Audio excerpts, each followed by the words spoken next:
Right, so welcome to day 2, block 3. So this is your deadlift and carry day. And we're now going to again move into some specific movement prep to open up those key areas, the hips, the lower back, to make sure that you're deadlifting as efficiently as possible. Right, so piece number 1, this is your goblet squat opener, so your hip opener. So we're doing this primarily to get the hips loosened off, to make sure we can get the hips down in that first pull of your deadlift. We're going to do 2 rounds of 6 reps. You can increase up to 10, but obviously I'm mindful that we don't want to fatigue ourselves by doing too much warm-up, which means then we go into our deadlift session fatigued.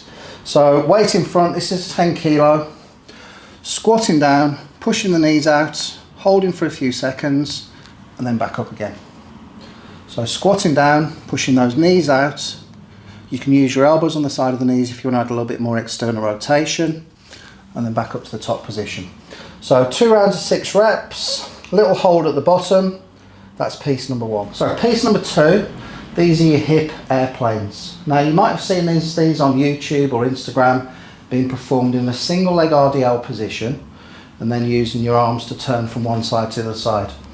What you find in those situations is you spend more time focused on balance and less time focused on what your hip muscles are doing.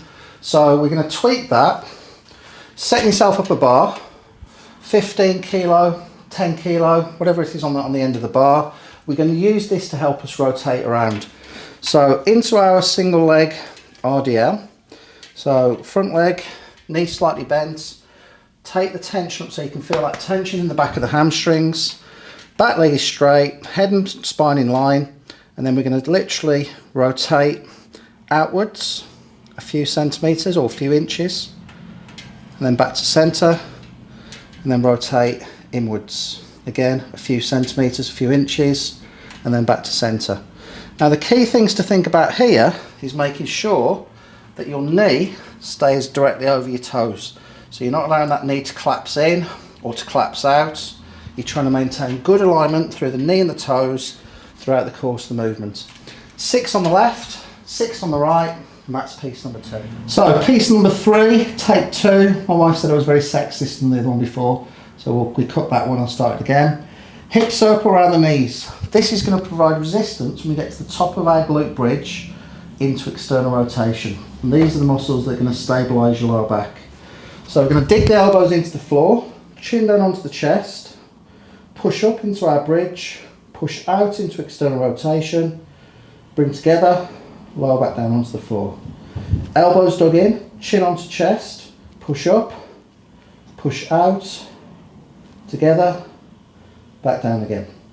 2 rounds, 6 reps, holding at the top for between 3 and 5 seconds, and that is piece number 3. Right, so stealing from an idea from Louis Simmons from Westside, we're going to do our variation of a reverse hyper. So incline bench. We're going to lie down the bench, holding onto the bench for grim death, and then we're going to bring the legs up and back down again. Up, back down again. So we're going to warm up your lower back, fire up those glutes at the top, and that is piece number 4. 2 rounds, 6 reps, you're ready to deadlift. You're out of breath now, aren't you? I am.